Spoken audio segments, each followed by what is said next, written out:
जेव्हा मुरलीधर मोहोळांचा विषय चालू होता तेव्हा दमानिया कुठे गेल्या होत्या मी शोधत होते त्यांना की अरे मुरलीधर मोहोळांचा राजीनामा मागायला दमानिया का धावून आलेले नाहीयेत. त्याच्या आधी संपदा मुंडेंचा विषय चालू होता तेव्हा आम्ही रणजित नाईक निंबाळकरांबद्दल बोलत होतो, पण रणजित नाईक निंबाळकर भाजपचे खासदार, तेव्हाही दमानिया शोधून शोधून सापडत नव्हत्या. अखेर त्या आलेल्या आहेत, कुठल्या का होईना निमित्ताने होईना. पण माझी खरंच दमानियांकडून अपेक्षा आहे की ताकदीने त्यांनी, ज्या ताकदीने पार्थ पवार प्रकरणामध्ये काही अधिकाऱ्यांवर फौजदारी गुन्हे दाखल झाले, पण मोहोळ प्रकरणात कुणावरही गुन्हे दाखल झाले नाही. मुरलीधर मोहोळ प्रकरणात सुद्धा गुन्हे दाखल झाले पाहिजे. आम्ही तर आग्रही आहोतच, पण दमानिया सरकारच्या जास्त जवळच्या आहेत, दमानिया सरकारच्या विश्वासू आहेत. त्यामुळे दमानियांचा आवाज सरकारला जास्त लवकर पोचतो असं मला वाटतंय. तर दमानियांनी हवं तर त्यांच्या यजमानामार्फत विनंती करावी, कशीही करावी, पण दमानियांनी ही विनंती केली पाहिजे की पार्थ पवार प्रकरणात तो गुन्हा दाखल व्हायलाच पाहिजे होता आणि तो झालेला आहे, पण असाच गुन्हा मुरलीधर मोहोळ प्रकरणात सुद्धा दाखल व्हायला हवा.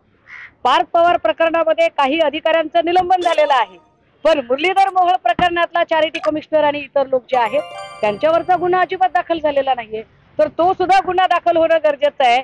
दमानिया त्यावर बोलत नाहीये, त्यामुळे त्यांच्या नियतीवर मला पुन्हा पुन्हा शंका घ्यावीशी वाटते. आता सुद्धा जर दमानियांना हा म्हणजे जे काही तुम्ही आता गोवंडीचं सांगताय होऊ घातलेलं प्रकरण, फक्त अपेक्षा एवढीच आहे की मध्येच प्रकरण सोडत जाऊ नका, प्रकरण धसास न्या, शेवटापर्यंत न्या.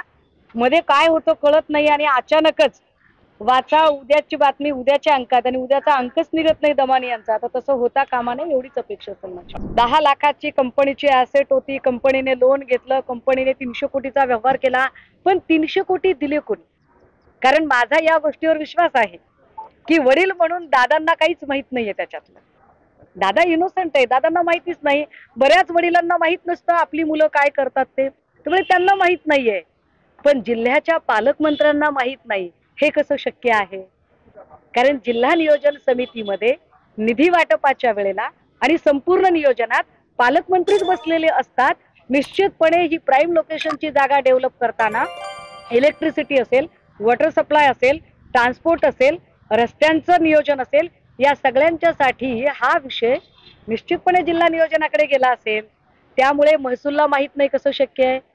300 कोटीच्या व्यवहारावरचा 21 कोटीचा, खरं तर 1800 कोटीवर अजून जास्त होतो, पण 300 कोटीवरचा 21 कोटीचा जो काही स्टॅम्प आहे, हा स्टॅम्प हा एका साध्या दुय्यम निबंधकाने माफ करणे शक्य नाही. 21 कोटीचा व्यवहार हा माफ करायचा असेल स्टॅम्प ड्युटी, तर त्याच्यासाठी कदाचित रिव्हेन्यू सेक्रेटरी किंवा विभागीय महसूल आयुक्त किंवा महसूल मंत्री यांच्यापर्यंत पोचावं लागेल. चंद्रशेखर बावनकुळे महसूल मंत्री आहेत, अजूनही चंद्रशेखर बावनकुळेंच्या बद्दल कुणी बोलत नाहीये. बावनकुळेंना सेफर साईड ठेवलं जातंय. दमानियांना कदाचित आठवत नसतील नावं, पण चंद्रशेखर बावनकुळेंना नुसतीच कागद दाखवण्यापेक्षा बावनकुळेंच्या मर्जी शिवाय 21 कोटीचा स्टॅम्प माफ झाला का, हा प्रश्न खरा गमतीदार आहे आणि तो कळीचा मुद्दा आहे.